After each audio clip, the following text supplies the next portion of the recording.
Everyone, good morning. কেমন আছো সবাই? আশা করি সবাই ভালো আছো। ডেইলি ব্লগে তোমাদের সবাইকে স্বাগত।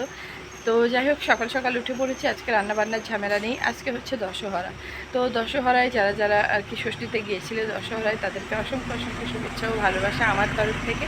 তো আমি এবার ষষ্ঠীতে যাইনি, তো তাই জন্যে দশহরায় যাওয়ারও কোনো চাপ নেই। আর এই যে সকাল সকাল উঠে পড়েছি, তার কারণ একটাই, আজকে বৃহস্পতিবার। তো আমাদের লক্ষ্মীবার, বৃহস্পতিবার মানেই লক্ষ্মীবার। তো পুজো দিতে হবে, তার জন্যে ফুল তোলার জন্য উঠে গেছি। আর ওদিকে মন্দিরেও যেতে হবে আজকে, যেহেতু দশহরা। তো দশহরায় আমাদের ওখানে মন্দিরে পুজো দিয়ে তারপরে বাড়িতে এসে দই, চিড়ে, কলা, মানে যে যেরকম পারে সেটা আর কি সেরকম খায়। আজকে রান্নাবান্না বন্ধ। তো তার জন্যে আর কি সকাল সকাল উঠে গেছি। জানি যে কাজের চাপ নেই, তার মানে একটু বেশ বাইরে ঘুরবো, বাইরের পরিবেশটাকে উপভোগ করব।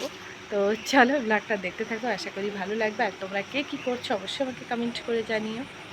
এই যে এখন যাচ্ছে আমাদের রাস্তা দিয়ে, একটু দুব্ব তুলবো। আর এই দেখো, এখনও কিন্তু ফুল ফুটে আছে গাছে, দেখতে পাচ্ছ? কত সুন্দর লাগে না বলো? এই দেখো, এখনও গাছে ফুল আছে। তো এই দেখতে পাচ্ছ। আর এই গাছটায় কলকে ফুলগুলো দেখো, প্রচুর পরিমাণে ফুল। তো এত ফুল তো লাগে না, আর গাছের সৌন্দর্য হচ্ছে ফুল। তো গাছের জিনিস গাছেই থাক, প্রকৃতিকে আরও সুন্দর করে তোলার জন্য। আর এই যে এখান থেকে আমি নেব দুব্ব, দেখতে পাচ্ছ? আর এখানটায় আমাদের কিছুটা কলা গাছ, মানে আমার অন্য যে কাকুরা আছে তারা লাগিয়ে রেখেছে। আর এখান থেকে নেব আমি একটু দুব্ব। তো বৃহস্পতিবার তো দুব্ব লাগে, তো তার জন্য একটু দুব্ব নিয়ে যাব। এই যে এখান থেকে দুব্ব নেব।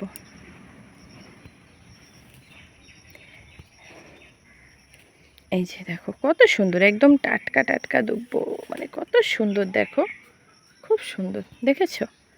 তো এইগুলো তুলে নেব, নিয়ে তারপরে এরকে আমি বাসি কাজ করব। তো চলো এগুলো তুলে নিয়ে যাই বাড়ি। এখন চলে এসেছি ঘরে। আর ঘরেই দেখো জামা কাপড়, এগুলো কাল মা বোন এসেছিলো, এগুলো পরেছিল, সেগুলো কাচতে হবে। আর এইদিকে হচ্ছে এই যে বিছানাপত্র সবটাই গুছিয়ে নিচ্ছি। সকালের কাজ তাড়াতাড়ি করছি। আর প্রচুর গরম লাগছে, মানে ওয়েদারটা নরম আছে দেখতেই পাচ্ছ, রৌদ্র নেই, কিন্তু তার মধ্যেও ভ্যাপসানে একটা গরম। তো চলো বিছানা টিছানা গুছিয়ে তারপরে আসছি। এই যে চান টান করে নিয়েছি। আর দেখো, চান করেই কিন্তু আমি একটা লাল শাড়ি পরেছি, লাল হলুদ। আর লাল হলুদ শাড়িটা আমার খুবই পছন্দের। তো আমি মানে যখনই শাড়ি কিনি না, এই লাল হলুদের দিকে আমার আগে চোখ যায়। তো যাই হোক, আমরা পুজোর জন্য রেডি হয়ে গেছি, চলো মন্দিরে পুজোটা দিয়ে আসি। পুজো দেওয়া হয়ে গেছে, গিয়েছিলাম একটু বাজারে। তো বাজার থেকে দেখো নিয়ে এসেছি কাঁচা লঙ্কা আর বেগুন। বেগুনটা ভাজা করে দিলে কি হয়, মাম্মা একটু ভাত খেতে পারবে। আর আজকে দুপুরে যেহেতু জল দেওয়া ভাত খেতে হবে। আর আমাদের বাড়িতে খুব একটা দই, চিড়ে, খই এগুলো কেউ ভালোবাসে না, তারপরেও মোটামুটি সব কিছু মানে আইটেম রেখে দিয়েছি, যে যেটা খাবে। ঠিক আছে? তো এই যে বাজার থেকে 1 কেজি দইও নিয়ে এসেছি। আর দইটা কিন্তু বেশ ভালোই লাগে। আর আজকে যেহেতু দশহরা, তো দশহরায় একটু আম, দই, চিড়ে, কলা এগুলো খেতে হয়। আর সঙ্গে একটু ফ্রুটিও রেখেছি গলা ভেজানোর জন্য। তো যখন আর কি খাবো তখন বের করে নিয়ে নেব। তো এদিকে মোটামুটি সবটাই পুজোর গোছানো করে রেখেছি। আগে গিয়েছিলাম মন্দিরে পুজো দিতে, তারপরে এবার একটু বসবো, তারপরে ঘরের পুজো করব।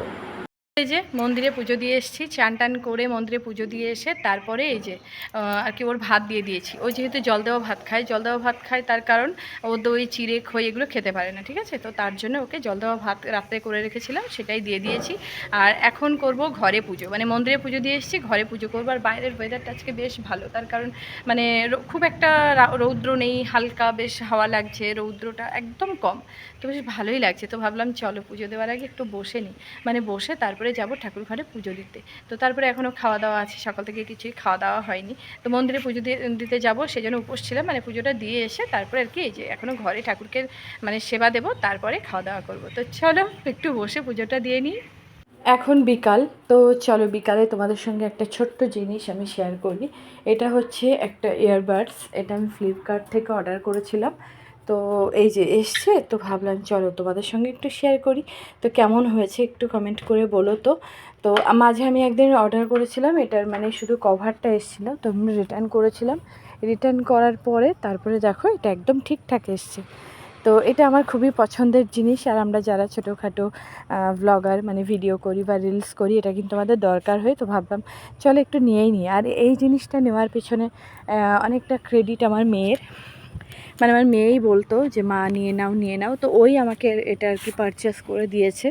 তো যাই হোক, কেমন হয়েছে তোমরা প্লিজ একটু কমেন্ট করে বলো।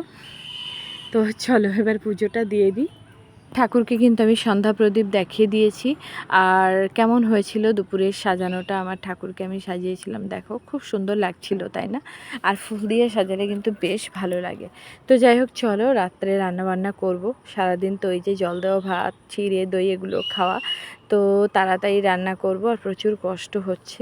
তো ভিডিওটা এখানেই শেষ করছি। ভালো লাগলে প্লিজ লাইক কমেন্ট করে আমার পাশে থেকো, আর চ্যানেলটাকে সাবস্ক্রাইব করে আমার পাশে থেকো।